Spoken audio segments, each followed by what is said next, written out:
Bonjour, bienvenue dans cette vidéo où tu vas apprendre à déterminer la mesure d'un angle dans un triangle rectangle. Pour cela, on va utiliser la trigonométrie. Avant d'aller plus loin, si tu aimes cette vidéo, n'oublie pas de cliquer sur le petit pouce situé sous celle-ci et de t'abonner à la chaîne. Alors, dans cette vidéo, on va revoir des termes qu'on a déjà vus dans la vidéo précédente sur le calcul du cosinus. Ici, je te mets en haut à droite le lien vers cette vidéo précédente. Donc, on va utiliser la trigonométrie. On va travailler dans un triangle rectangle. On va parler d'angles. Et sur ces angles, on va pouvoir calculer ce qu'on appelle le cosinus de l'angle. Et il faut qu'on ait en tête ce qu'est l'hypoténuse dans un triangle rectangle, le côté opposé à un angle et le côté adjacent à un angle. Donc on va revoir rapidement ce vocabulaire. Donc ici, un triangle ABC, rectangle en B. On détermine assez facilement l'hypoténuse comme étant le plus grand des côtés ou également comme étant le côté opposé ici à l'angle droit. Là où ça se complique un petit peu, c'est par rapport aux deux autres angles. Il va falloir qu'on détermine le côté opposé et le côté adjacent à l'angle BAC. Donc ici l'angle BAC, le côté opposé, c'est celui qui ne touche pas l'angle. Donc ici c'est le segment BC. Et le côté adjacent, ben, c'est le troisième côté, ici donc le côté AB. Si on se place au niveau de l'angle BCA, ici en rouge, le côté adjacent devient le segment BC et le côté opposé devient le côté AB. C'est important de bien savoir l'angle dans lequel on travaille puisque le côté adjacent et opposé s'inversent. On a vu dans la vidéo précédente ce qu'était le cosinus d'un angle. Ici dans le triangle ABC rectangle en B, on a vu qu'on pouvait écrire ici le cosinus de l'angle BAC comme étant le côté adjacent AB sur l'hypoténuse, donc AB sur AC, et on fait de même pour l'angle BCA. Un moyen mnémotechnique, c'est de dire que le cosinus, c'est le côté adjacent à l'angle sur l'hypoténuse, et donc cache cosinus adjacent sur hypoténuse. Et également, une des propriétés importantes, c'est que le cosinus est toujours plus petit ou égal à 1. Maintenant, on va passer directement à comment on va faire pour utiliser le cosinus pour déterminer la valeur d'un angle dans un triangle rectangle. Donc tout ce qu'on dit est valable que dans un triangle rectangle. Donc on va s'intéresser ici à un triangle rectangle ABC, rectangle en A. Donc on va écrire directement les relations du cosinus pour les deux angles ici qui ne sont pas droits. Donc l'angle ACB et l'angle ABC. Donc pour l'angle ACB, le cosinus de cet angle, c'est AC sur BC. Et pour l'angle ABC, le cosinus de cet angle, c'est AB, côté adjacent, sur hypoténuse BC. Alors, comment on va utiliser ça? Donc, on connaît la longueur de l'hypoténuse BC et du côté AB. Donc, on va pouvoir calculer la valeur de l'angle ABC. Ici, en fait, on va te donner la valeur de AB, la valeur de BC. Donc, tu vas être capable de calculer ce quotient. Et ensuite, on va voir comment on fait pour remonter à l'angle. Donc ici, on te donne 3 et 6. Et ce qu'on veut faire, c'est calculer l'angle ABC ici en rouge. Donc comment on fait?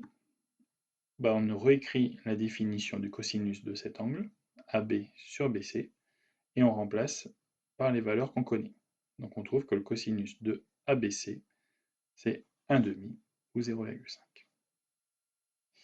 Ensuite, c'est là où il va falloir utiliser ta calculatrice. Donc voilà une Casio. Ça marche à peu près pareil si tu as une autre marque. Donc sur la Casio, on appuie sur seconde, cosinus, ça nous permet d'écrire arc cos, et on rentre la valeur qu'on a trouvée ici. Donc arc cosinus de 0,5, puisqu'un demi c'est 0,5. On ferme la parenthèse, on appuie sur exe, et là, on trouve directement 60. C'est-à-dire que l'angle tel que le cosinus vaut 0,5 ou 1 demi, mais cet angle mesure 60 degrés. Donc on peut l'écrire comme ça. ABC, c'est arc cosinus de 1 demi, 60 degrés. Et pour cela, je ne sais pas si tu as bien vu, j'ai utilisé la touche seconde de la calculatrice. Et puis après, j'ai appuyé sur cosinus. Et comme ça, comme tu vois, j'ai écrit arc cos sur la calculatrice. Alors maintenant, pour savoir si tu as compris, on va faire un exemple.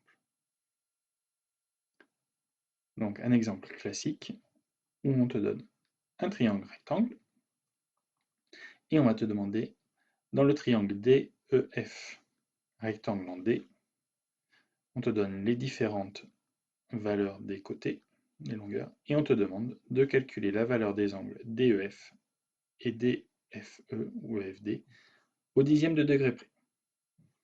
Donc tu peux, si tu sais comment faire, tu peux déjà mettre sur pause. Sinon, je vais donner les différentes étapes. Alors, les différentes étapes qu'il va falloir faire, on les a vues sur la page précédente. Dans un premier temps, on indique les valeurs qu'on connaît sur la figure. Dans un deuxième temps, on indique ce que l'on cherche sur la figure. Troisième temps, on écrit la définition du cosinus pour chacun des angles. Quatrième étape, on calcule la valeur du cosinus. Et après qu'on connaît le cosinus, on sait calculer la valeur de l'angle. Voilà, maintenant tu peux mettre sur pause. Et puis, moi je vais passer à la correction. Alors, première étape, on indique les valeurs qu'on connaît sur la figure. Donc 12, 16 et 20. Deuxième étape, ici, on indique ce que l'on cherche sur la figure. Ici, on nous demande de calculer les deux angles. On aurait pu nous en demander que un parmi les deux, mais bon. Ici, on nous demande les deux. Ensuite, on va donc écrire la définition du cosinus pour chacun des angles. Alors, cosinus de l'angle DEF, côté adjacent sur hypoténuse. Donc ça va être ED sur EF. Et alors que le cosinus de l'angle EFD, ça va être DF sur EF. On écrit comme ça. Maintenant, on passe à la quatrième étape, calculer la valeur du cosinus. Donc là, maintenant, ça tombe bien, on connaît chacune des valeurs des longueurs, donc on va les remplacer.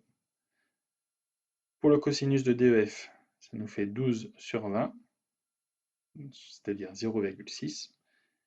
Et pour l'angle EFD, son cosinus est égal à 0,8 ou 4 cinquièmes. Maintenant, on a fait les 4 étapes. La dernière étape, c'est de savoir remonter à l'angle de départ. Donc DEF, c'est cosinus moins 1 ou arc cosinus. On a les deux notations de 3 cinquièmes, et alors que pour l'autre, c'est cosinus moins 1 de 4 cinquièmes. Donc là, on va prendre la petite calculatrice, comme on l'a fait précédemment.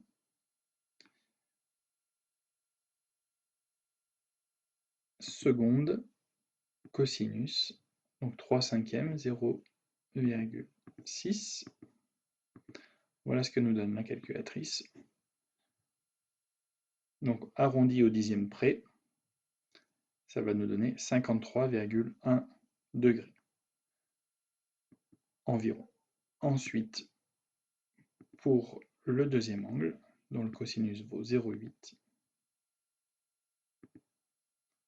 voilà, ça fonctionne, environ 36,9 degrés. On complète donc. Ici, maintenant, on passe sur des valeurs approchées, donc on change le signe égal. Nos résultats qu'on nous a demandés, ils sont ici encadrés. Et on n'oublie pas de conclure par une petite phrase réponse. L'angle DEF mesure 53,1 degrés environ. L'angle EFD mesure 36,9 degrés environ. Et cette vidéo est terminée.